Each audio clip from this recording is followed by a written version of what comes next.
예수님 안에서 구원의 은혜와 평강을 풍성히 누리시기 바랍니다 라고 인사하겠습니다. 예수 안에서 구원의 은혜와 평강을 풍성히 누리시기 바랍니다. 아멘. 기도해 주시고 협력해 주신 덕분에 컨퍼런스 잘 갔다 왔습니다. 친정을 갔다 온 느낌이네요. 그래서 맛있는 밥도 먹고 말씀도 듣고 훈련받고 돌아오게 되었습니다.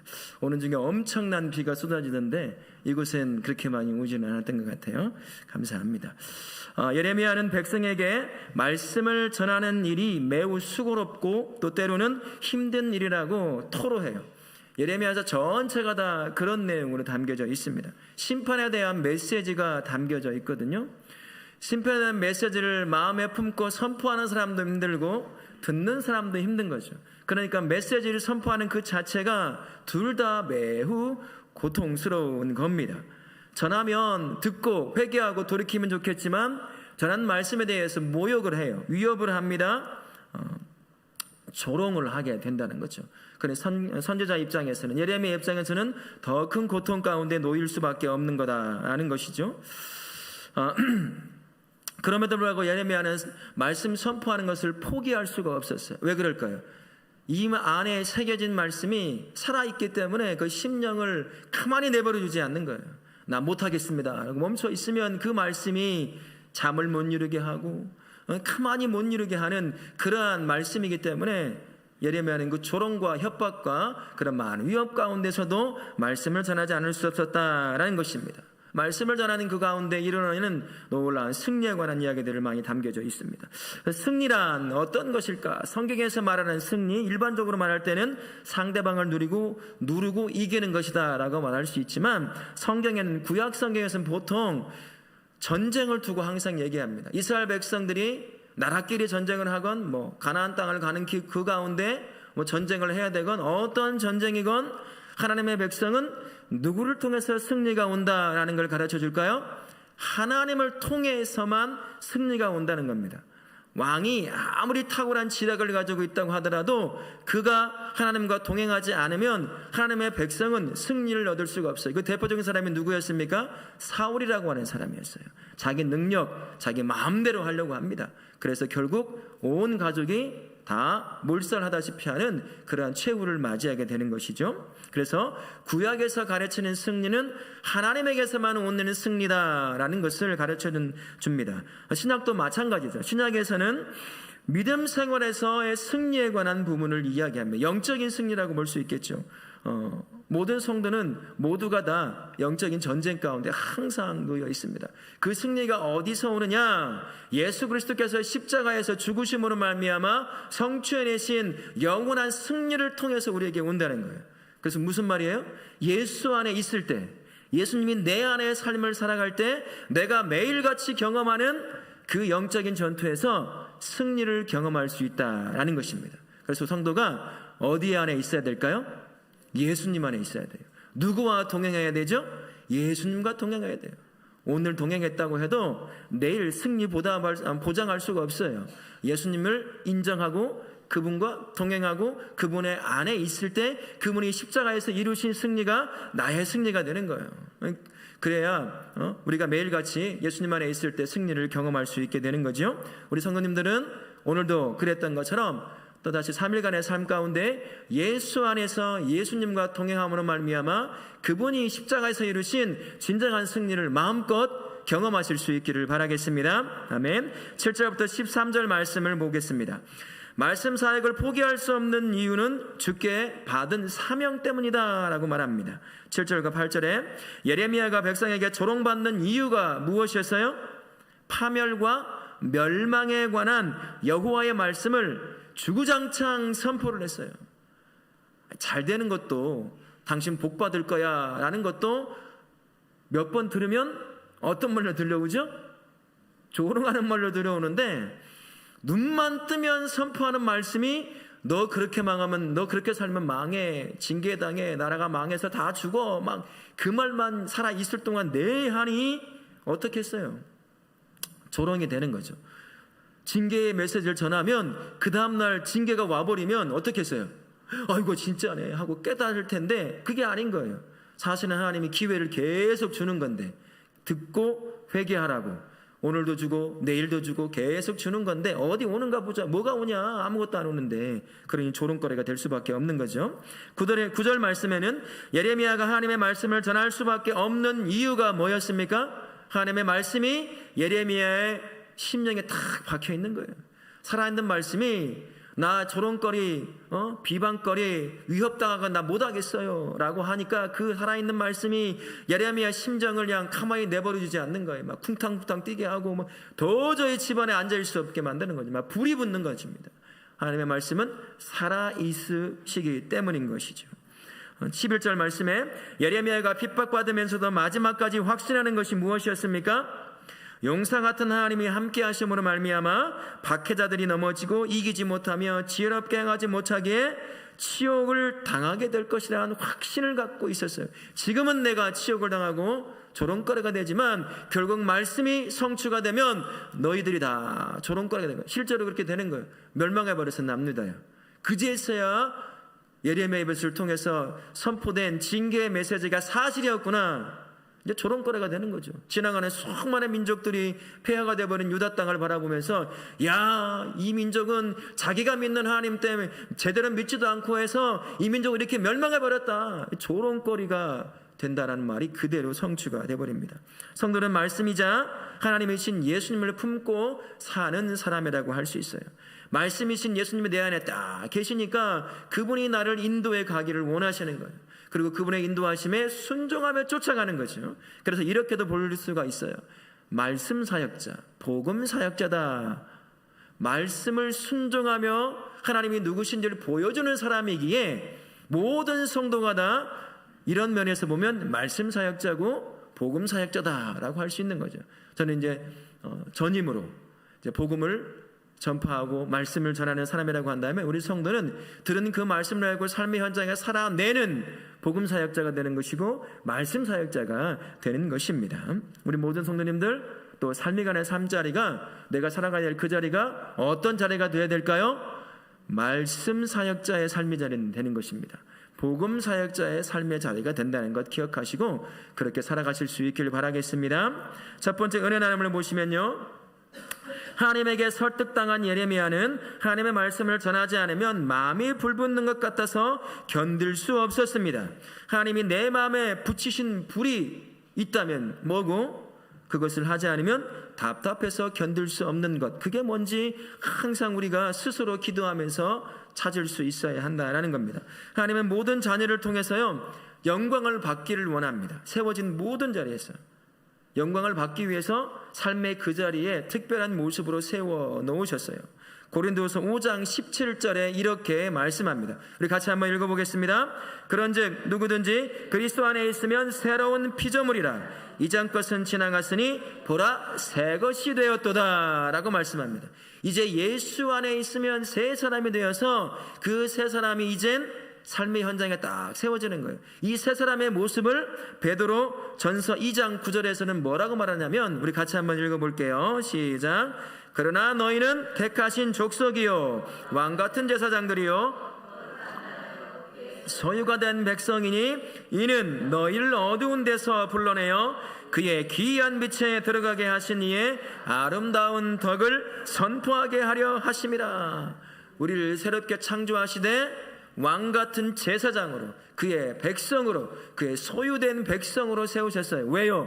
세워진 그 자리에서 나를 구원하신 그 복음을 전하게 만들려고요. 그 삶을 통해서 하나님이 영광을 받고 싶어 하시는 거예요. 그래서 우리 모두가 다 세워진 그 자리에서 복음 사역자요 말씀 사역자가 되는 거예요. 말씀을 가르친다는 의미에서 말씀 사역자가 아니라 말씀을 순종해내어서 삶으로 하나님을 보여준다는 의미에서 말씀 사역자가 된다라는 것입니다. 여러분이 살아가는 삶의 모습, 행동, 여러분이 표현하는 감정의 표현, 여러분들이 가지고 있는 말, 여러분들이 가지고 있는 세계관, 가치관, 이 모든 것들을 통해서 하나님의 복음을 선포하는 사람이에요. 하나님은 우리를 향해 무슨 마음을 갖고 있는지, 왜 구원하고자 하시는지에 대해서 우리가 함께 하시는 말씀이신 예수님을 순종하는 그 삶을 통해서 보여주기를 원하는 겁니다. 그게 바로 하나님이 영광 받으시는 삶이다라는 것입니다. 그러니 함부로 내 안에서 올라오는 감정을 표현해야 되겠어요? 그 선한 감정을 선하게 표현할 수 있어야 돼요. 악을 보면 분노해야죠. 악을 보면 옳거니 내가 잡아야 되는 것이구나 라고 잡아서는 안 된다는 것입니다. 시기와 질투는 어떻게 하라고 그랬어요? 거룩한 것을 시기와 질투해야 돼요.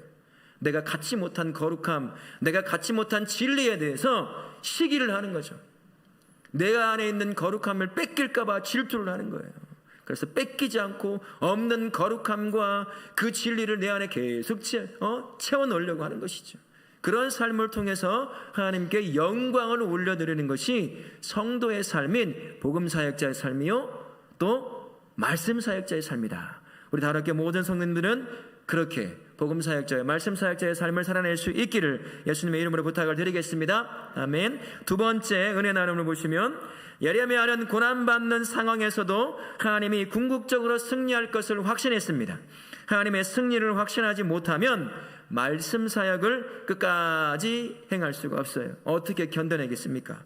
지금 내게 필요한 승리의 확신이 무엇인지, 왜 그 확신이 필요한지, 우리 모두가 성도라고 한다면 내가 살아가는 삶의 현장에서 일어나는 영적 전투에서 내가 승리할 수밖에 없는 이유, 그것을 분명하게 알고 있어야 한다는 겁니다.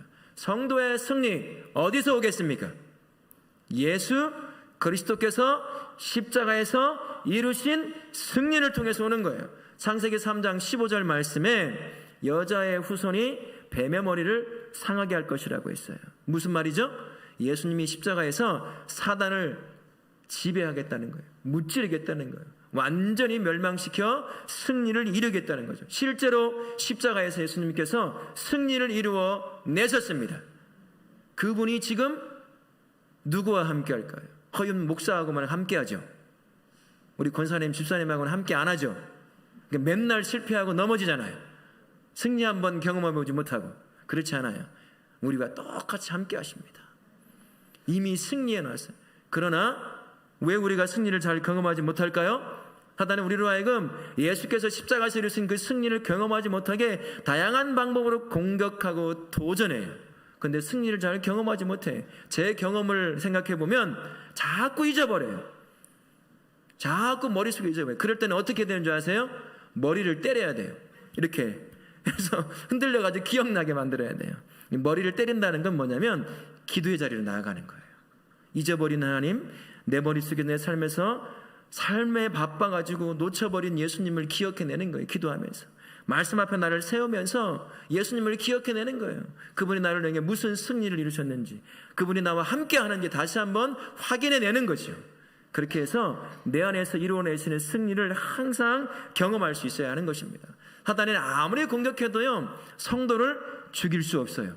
해칠 수 없습니다. 성도는 누구 안에 있죠?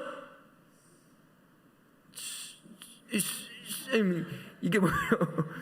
이게 뭐? 사단을 무찌른 예수님 안에 있어요. 그런데 그 뱀을 머리를 밟아보셨어요? 뱀? 저는 뱀을 많이 잡아봤거든요. 외할머니 댁에 살면서 막대기로 잡아보고 돌로 잡아보고 발로 그냥 실뱀 같은 거 머리를 밟아서 잡아봤어요. 머리 깨지면 죽은 거거든요. 근데 어디가 움직이고 있을까요? 꼬리가. 그게 더 혐오스럽고 더 무서워요. 사단이 바로 그런 존재입니다. 사단이 여전히 다 지배돼서 이제 끝날 만을 기다리고 있어요. 그러니까 최후의 발악을 계속하는 거예요. 이런저런 방법으로 성도를 공격해 내는 거예요. 예수님이 이루는 그 승리를 경험하지 못하려고. 우리는 거기에 겁먹고 이미 머리가 깨져서 죽어버렸는데 어이구 무서워라 하면서 거기에 승리 한번 못 보는다는 거죠. 잊어버리니까 자꾸 머릿속에서 삶에서 잊어버리고 주어진 삶에 그냥 이렇게 압도당하고 저렇게 압도당하고 이리 빠지고 저리 빠지고 그렇게 되는 거죠. 사단은 결코 성도를 해칠 수가 없습니다. 겁은 줄 수가 있어요. 그 뱀이 꼬리 움직이면서 살아있는 것처럼 이렇게 움직여서 겁을 주는 것처럼 그렇게 겁을 줄 수는 있지만 위협할 수는 있지만 성도를 결코 죽일 수 없다는 사실. 그러니 기도의 자리를 통해서 말씀 앞에 나옴으로 말미암아 나에게 이미 예수님께서 주신 승리가 뭔지 계속 기억해내고 그 승리 가운데 삶 가운데 만나게 되는 수많은 삶의 문제를 거뜬히 이겨나갈 수 있어야 하는 것입니다. 그게 성도의 삶이에요. 그게 주어진 삶이에요. 내가 뭔가 열심히 해서 이겨내는 것이 아니라 이미 예수님이 이겨놓은 것을 누리는 삶, 그 삶이 성도의 삶이라는 거예요. 내가 막 잠도 안 자고 기도한다고 승리하는 게 아닙니다. 승리한 예수님을 기억해내고 그분과 동행하는 삶을 살면 되는 거예요. 그러면 그분이 승리를 경험하게 만들어 주는 것입니다.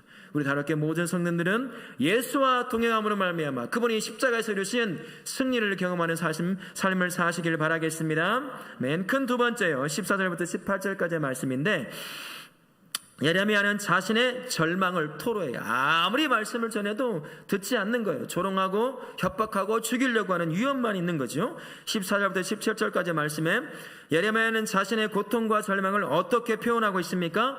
자신의 태어남을 저주해버려요. 내가 왜 태어났냐? 내가 왜 태어나서 지금 말씀을 받고 이 고통과 아픔을, 내가 왜 예수님 하나님이 부르셨을 때 거기에 동의해가지고 내가 왜 이걸 잡아가지고 후회해도 소용없죠. 하나님 앞에 붙잡히면 어떻게 돼요? 순종 안 하면 속된 말로 뒤지게 맞는 거죠. 그러니 안 맞으려면 어떻게 해요? 순종해야 돼요. 순종하면 가면 또 어떻게 돼요? 말씀 때문에 고통을 당하는 거야. 말씀 때문에. 좋은 때 부름받아서 그럴 때 살면 덜 하겠지만 지금은 그런 때가 아니에요. 예레미야가 참 고통을 당할 수밖에 없는 거지요. 18절 말씀에 예레미야가 이토록 탄식하는 이유가 무엇이었습니까? 고통과 슬픔을 보며 나의 나를 부끄러움으로 보기 때문이에요. 자기 자신이 이제는 남들이 보기에 조롱거리가 되었던 자신의 삶이 자기가 보기에도 부끄러운 거예요. 자기가 선포한 말이 아무리 이루어지잖아요. 그러니까 옆에서 조롱하는 유다 사람들의 말이 사실처럼 느껴지는 거예요. 그러니까 조롱거리가 스스로가 된 것 같은 느낌을 받는 거예요. 그런 상태까지 나온다는 것이죠. 하나님의 말씀을 품고 살 때요, 예수님을 품고 살 때 성도는 고통을 피할 수가 없어요. 위험을 피할 수가 없습니다. 어려움을 피할 수가 없어요. 나 예수님 믿고 참 어려움 없이 잘 됐다? 심각한 신앙의 문제를 안고 하는 사람입니다. 예수님을 품고 말씀이신 그분과 동행하면 성도의 삶은 언제나 위험 앞에 놓여 있어요. 고난 앞에 놓일 수밖에 없습니다. 그 삶이 바로 성도의 삶이라는 걸 기억하십시오. 말씀에 순종하면 순종한 대로 고통을 당해요. 말씀을 순종하지 않으면 순종하지 않는 그 삶이 고통스러운 삶이 되는 거죠.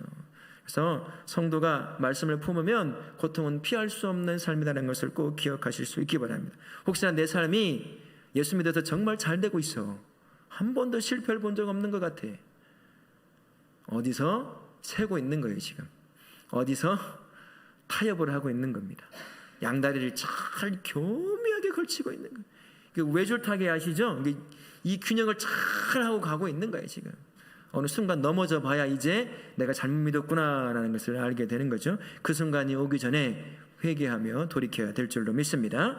마지막 세 번째 나눔을 보시면, 하나님의 승리를 확신하더라도 하나님의 뜻을 전하고 그 뜻대로 살다 보면 겪는 고난과 슬픔의 통증은 사라지지 않습니다. 상처처럼 그대로 남아져 있죠. 고통이. 하나님의 말씀을 알고 따르기에 겪는 아픔은 무엇이 있는가? 성도는 이미 임한 하나님의 나라를 사는 존재라고 할 수가 있어요. 하지만 아직 예수님이 오시지 않았기에, 재림하지 않았기에 완성되지는 않은 그런 삶을 살고 있습니다. 그러다 보니 여전히 죄가 활개를 치고 있어요. 다양한 모습으로 성도가 믿음 안에서 탈선하도록, 위에서 말씀하신 것처럼 승리를 경험하지 못하도록 공격해오는 것뿐만 아니라 믿음에서 교묘하게 탈선하게 만들려고 다양한 방법으로 성도들을 공격해야 된다라는 것입니다. 그 중에 하나가 뭐냐면, 하나님의 말씀을 순종하지 않게 하거나 못하게 하거나 반쪽짜리 순종을 하게 하는 겁니다. 그래서 그 말씀이 순종하는 삶이 누리는 그 승리도 맛보지 못하게 만들고 성도로서 온전한 삶을 살지 못하게 만들려고 계속해서 말씀에 순종하는 것을 방해하는 거죠. 직장생활을 해보면 예수 믿는 것 때문에 방해거리가 되는 경우도 있어요. 승진을 못할 수 있습니다. 그 자리에서 왕따처럼 당할 수가 있어요. 예수 믿으니 술도 안 먹죠. 담배도 안 피죠. 어디 가지도 않죠. 주일날이면 다 들로 산으로 막 가고 싶어 하는데 나는 예배드리고 봉사해야 되니까 못 갑니다. 그럼 왕따 당하는 거예요. 승진도 못 하는 거죠. 그런 손해들을 봐야 되는 위협이 항상 놓여 있는 거죠. 그러니까 교묘하게 하나님의 말씀을 균형을 잘 맞춰서 이것도 하고 저것도 해보려고 그런 애를 쓰게 되는 겁니다. 근데 말씀을 품으면 조금 전에 말씀을 드린 것처럼 말씀을 순종하지 않는 것 때문에 고통을 당할 수가 있어요. 하나님의 말씀은 어떤 말씀일까요? 살아 있습니다. 살아있다 보니까 그 말씀이 품고 있는데 순종하지 않으면 그 마음을 계속해서 하나님이 고통을 주시는 거예요. 너 뭐 하고 있냐? 너 뭐 하고 있냐? 뭐 하고 있냐? 또 말씀을 순종하면 순종한 그 말씀 때문에 또 고통도 당해요. 손해를 봐야 되고 피해를 봐야 되는 그런 상황에 놓여 있는 거죠. 그래서 말씀을 품으면 고통은 피할 수 없는 거죠. 그런 의미에서 예레미야가 지금 그 삶을 참 우리에게 보여주고 있습니다. 그러나 말씀에 순종하는 삶이 고통과 어려움과 그런 위협에만 놓여 있지 않다는 사실을 기억해야 합니다. 신명기 11장 27절에 이렇게 말씀합니다. 우리 같이 한번 하나님의 말씀 같이 읽도록 하겠습니다. 너희가 만일 내가 오늘 뭐라고 말씀하셨어요? 마지막에요. 너희의 하나님 여호와의 명령을 들으면 저주가 될 것이라고 하셨어요? 복이 될 것이라고 말씀하셨습니다. 또 마가복음 10장 30절에는 이렇게 말씀합니다. 같이 한번 읽겠습니다. 현세에 있어 집과 형제와 자매와 겸하여 받고 내세의 영생을 받지 못할 자가 없느니라. 아멘. 내세의 영생을 받지 못할 자가 없다라고 합니다.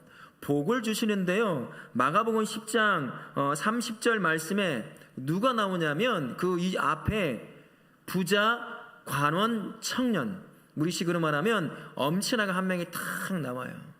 그는 부자였습니다. 청년이었어요. 누구나 다 존경할 만한 그러한 사람이었습니다. 예수님 이제 칭찬했어요. 야, 너 정말 잘 살았다. 정말 잘 살았어. 근데 한 가지가 좀 부족한 것 같아. 네가 자랑스러워하는 하나님의 복으로 받은 부가 있잖아. 돈 그거 다 팔아. 명성 다 팔아서 가난한 사람에게 주고 네가 그렇게 찾고 있던 영생인 나를 붙잡아 라고 딱 말씀하셨단 말이에요. 근데 이 부자 청년 관원이 어떻게 했을까요? 그걸 못 놓은 거예요. 두 손에 하나님의 복이라고 붙잡고 있던 것을 못 놓아요. 이건 잠깐 있다 없어질 것이고 자기가 찾아온 예수님은 영원한 영생이셔. 이것만 놓고 딱 잡으면 되는데 못 놓는 거예요. 그렇게 잘 산 청년이 그래서 나중에 어떻게 갔어요? 근심하며 가더라라는 말씀이 있습니다. 하나님의 말씀을 순종하다 보면 내려놓아야 될 것이 있다라는 것이에요. 그러면 그것과는 비교할 수 없는 영생의 복도 누리게 된다. 그러면서 예수님 빼놓지 않고 한 말씀이 있어요. 10장 30절 말씀에 보면 현세 이 땅을 사랑하는 삶 가운데 집과 형제와 자매와 어머니와 자식과 전토를 몇 배요? 다 못 받는다? 100배나 받되 그 다음에 박해를 겸하여. 하나님 주시는 복이 실제적이라는 거예요. 그러면서 빼놓지 않고 하시는 말씀이 영생을 받지 못할 자가 없느니라. 하나님의 말씀을 품고 살다 보면 당하는 고통이 있죠. 그 말씀 순종하다 보면 손해봐야 될 걸 정말 많죠. 그러나 그 말씀을 순종하면 고통과 손해만 있는 것이 아니라 하나님이 주시는 복을 주시겠다. 영생의 복을 주시겠다라고 말씀합니다. 그러나 복 얘기만 하면 꼭 착각하는 거 하시는 분들이 계셔요. 돈만 떠올라요. 그렇지 않아요. 진짜 복이 뭘까요? 내가 예수님을 믿는다는 거예요. 그 복을 갖고 있잖아요, 우리가. 그러니 말씀을 갖고 말씀을 순종하다 보면 당하는 그런 어려움은 내가 예수 믿는구나. 내가 진짜 복을 받았구나. 라는 것을 되려 느끼는 시간이라는 거예요. 근데 내가 예수 믿는다고 말하는데 아무런 어려움이 없어. 자식도 안 아파. 안 다쳐.